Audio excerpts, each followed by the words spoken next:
এই মুহূর্ত আনন্দের, এই মুহূর্ত গর্বের। একজন দেশবাসী হিসেবে, ভারতবাসী হিসেবে আজ এই মুহূর্ত আরও একবার মনে করিয়ে দেয় যে আমাদের দেশের, ভারতবর্ষের ইতিহাস এবং ঐতিহ্য সহনশীলতার। কিন্তু আমাদের ওপরে যদি কেউ আক্রমণ করে তাহলে আমরাও তার যথাযথ এবং তীব্র উত্তর দিতে পারি।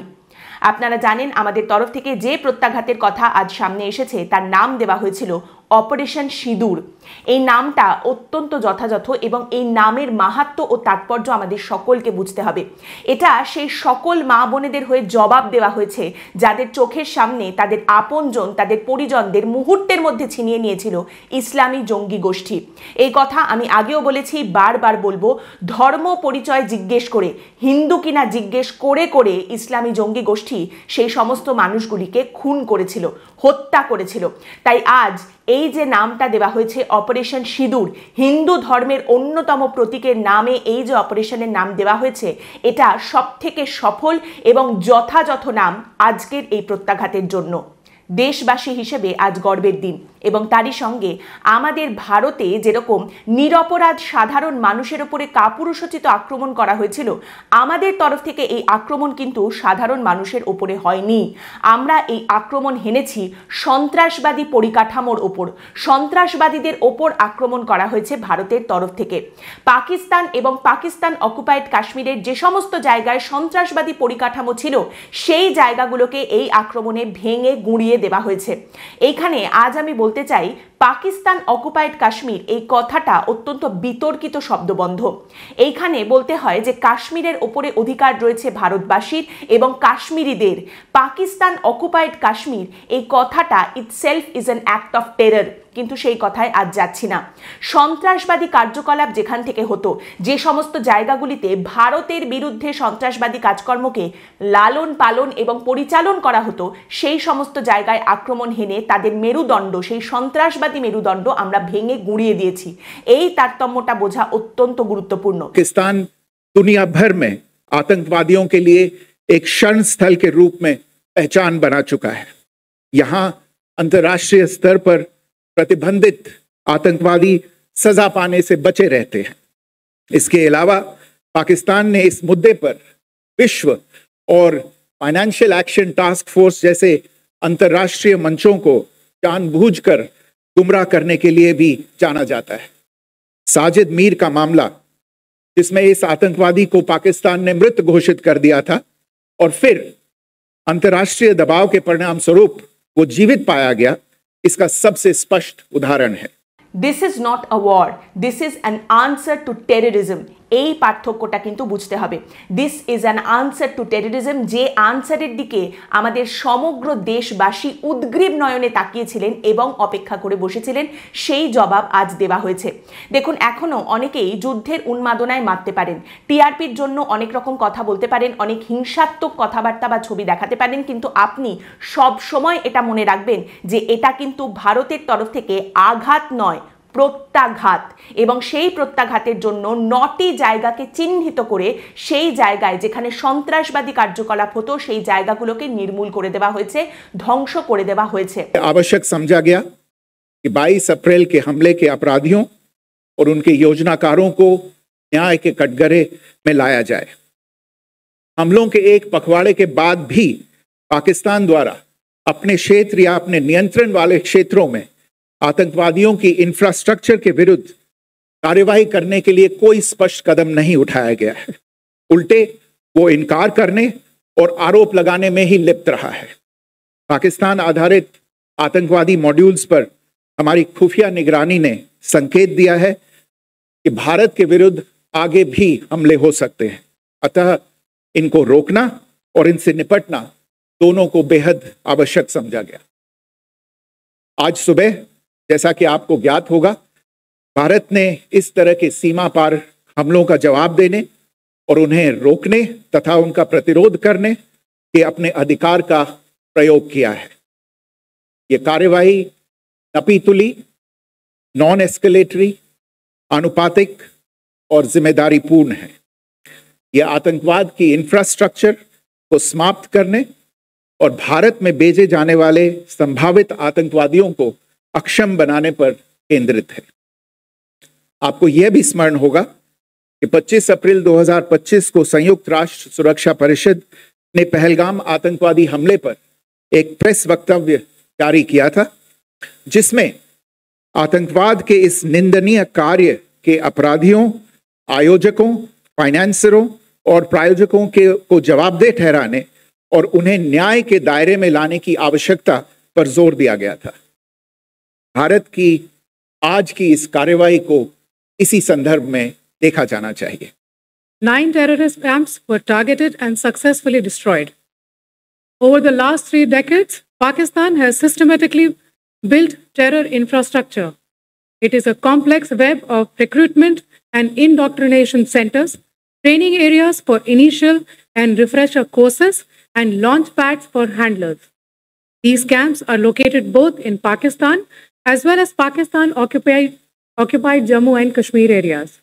One of these targets for Operation Sindoor was based on credible intelligence inputs and role of these facilities in perpetrating the terror activities. The locations were so selected to avoid damage to civilian infrastructures and loss of any civilian lives. This was done with due diligence, and the camps selected for targeting and their engagement will now be shown to you one by one. POJK ये targets मैं आपको बताना चाहूंगी। सबसे पहले सवाई नाला camp Muzaffarabad, जो कि POJK के लाइन ऑफ कंट्रोल से 30 किलोमीटर दूर है।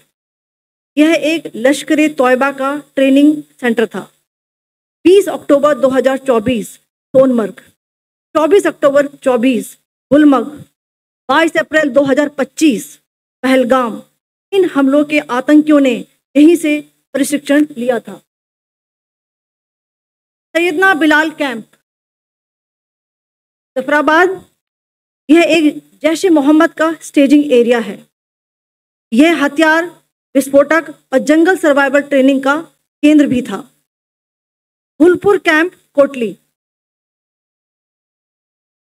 यह LOC से 30 किलोमीटर दूर था। लश्कर तौयबा का बेस था, जो रजौरी पुंछ में सक्रिय था। 20 अप्रैल 2023 को पुंछ में और 9 जून 2024 को तीर्थ यात्रियों के बस हमले में यहीं से आतंकी को ट्रेन किया गया था।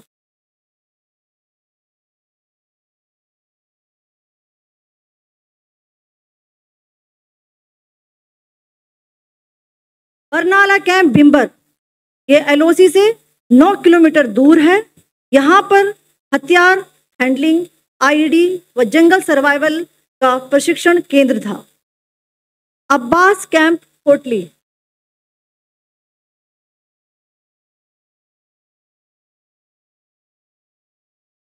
यह LOC से 13 किलोमीटर दूर है। लश्कर तौयबा का फिदाइन यहाँ तैयार होता था। इसकी कैपेसिटी 15 टेररिस्ट को ट्रेन करने की थी। আমাদের সেনাবাহিনীর তরফ থেকে যে কথাগুলো ব্যবহার করা হয়েছে সেগুলো হলো focused, measured and non escalatory in nature, অর্থাৎ একদম কেন্দ্রীভূত করে টার্গেট করে ঠিক যেটুকু জায়গায় সন্ত্রাসবাদী কার্যকলাপ হচ্ছে সেই জায়গাতে আঘাত করে সেই জায়গাগুলোকে গুঁড়িয়ে দেওয়া হয়েছে। এটা কিন্তু এসকালেটরি নয়। সন্ত্রাসবাদী কার্যকলাপ যেরকম জায়গায় হতো সেই রকম 9টি জায়গাকে চিহ্নিত করে কিন্তু সেই জায়গাগুলো, সেই সন্ত্রাসবাদীদের মেরুদণ্ড গুঁড়িয়ে দেওয়া হয়েছে।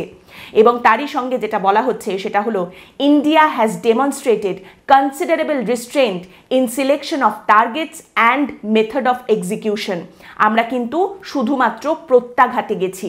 আমাদের দেশ, আমাদের দেশের সরকার, আমাদের দেশের ইতিহাস, ঐতিহ্য, চিন্তাভাবনা সমস্ত কিছুর ওপরে বিশ্বাস রেখেও কঠোর থেকে কঠোরতম অগ্নিবর্ষণ করতে যে সক্ষম, শুধু সেইটুকুই দেখিয়ে দেওয়া হয়েছে। পেহেলগামে যে কাপুরুষোচিত সন্ত্রাসবাদী হামলা হয়েছিল, যেখানে 25 জন নিরপরাধ ভারতীয় তাদের প্রাণ হারিয়েছিলেন, তার জবাব এটা। ওই ঘটনা ঘটার পর আমরা কথা দিয়েছিলাম যে আমরা জবাব দেব এবং সেই জবাবই সামনে এসেছে। আমরা যুদ্ধ ক্ষুধার তাড়নায় কিন্তু এগিয়ে যাচ্ছি না, আমরা সন্ত্রাসবাদীদের নির্মূল করার লক্ষ্যে এগিয়ে যাচ্ছি। প্রতিরক্ষা মন্ত্রণালয়ের তরফ থেকেও কিন্তু পরিষ্কার বুঝিয়ে দেওয়া হয়েছে যে কোথায় এই প্রত্যাঘাত নেমেছে, কিভাবে হয়েছে এবং কেন হয়েছে। পেহেলগামের সেই সন্ত্রাসবাদী হামলার জবাব ভারত দিয়েছে। सर्जिकल कैंप सियालकोट, यह अंतर्राष्ट्रीय सीमा से 6 किलोमीटर की दूरी पर है, सांबा कठुआ के सामने।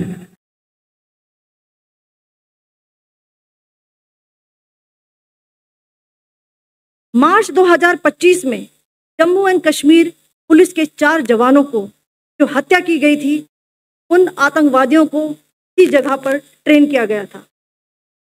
दूसरा, महमूना जाया कैंप सियालकोट,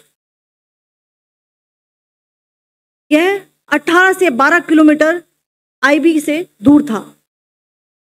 हिजबुल मुजाहिदीन का बहुत बड़ा कैंप था। ये कठुआ जम्मू क्षेत्र में आतंक फैलाने का नियंत्रण केंद्र था। पठानकोट एयरफोर्स बेस पर किया गया हमला भी इसी कैंप से प्लान और डायरेक्ट किया गया था। मरकज ताइबा मुरीद के, यह आईबी से 18 से 25 किलोमीटर दूरी पर है। 2008 के मुंबई हमले के आतंकी भी यहीं से प्रशिक्षित हुए थे। अजमल कसब और डेविड हेडली भी यहाँ ट्रेन हुए थे। मरकज सुभान अल्लाह भावलपुर, ये इंटरनेशनल बाउंड्री से 100 किलोमीटर दूर है। जैश ए मोहम्मद का मुख्यालय था। यहाँ पर रिक्रूटमेंट, ट्रेनिंग व इंडोक्ट्रिनेशन का केंद्र भी था। शीर्ष आतंकी अक्सर यहाँ आते थे। मैं आप सबको बताना चाहती हूँ कि किसी भी सैन्य ठिकाने का निशाना नहीं बनाया गया और अभी तक किसी तरह की नागरिक क्षति की रिपोर्ट नहीं है। धन्यवाद। जय हिंद। আমি এটা বলেই শেষ করতে চাই যে ভারতীয় সেনাকে আমার নতমস্তকে প্রণাম, অকুণ্ঠ কৃতজ্ঞতা এবং তারই সঙ্গে আবার সেই কথাটা, জননী জন্মভূমিশ্চ স্বর্গাদপি গরীয়সী। তারই সঙ্গে এখানে অত্যন্ত গুরুত্বপূর্ণ আরও একটি বিষয় যেটা সামনে তুলে ধরা অবশ্যই দরকার, সেটা হলো ভারতীয় সেনার তরফ থেকেও কিন্তু পরিষ্কার করে আজকের ব্রিফিংয়ে বলে দেওয়া হয়েছে যে this is an evolving situation, অর্থাৎ এটা কিন্তু শেষ নয়, এই সবে শুরু। এরপরে আরও অনেক তথ্য সামনে আসবে। পাকিস্তানের তরফ থেকে যদি বিষয়টাকে আরও এসকালেট করা হয়, আরও কোনো রকম পদক্ষেপ যদি তারা নেয়, তাহলে তার প্রত্যুত্তর ভারতকে দিতে হবে। এর সঙ্গে সঙ্গেই আরও কী তথ্য, কী পদক্ষেপ, কী পরিস্থিতি সামনে আসছে সব তাই সময়ের সঙ্গে সঙ্গে পরিষ্কার হবে।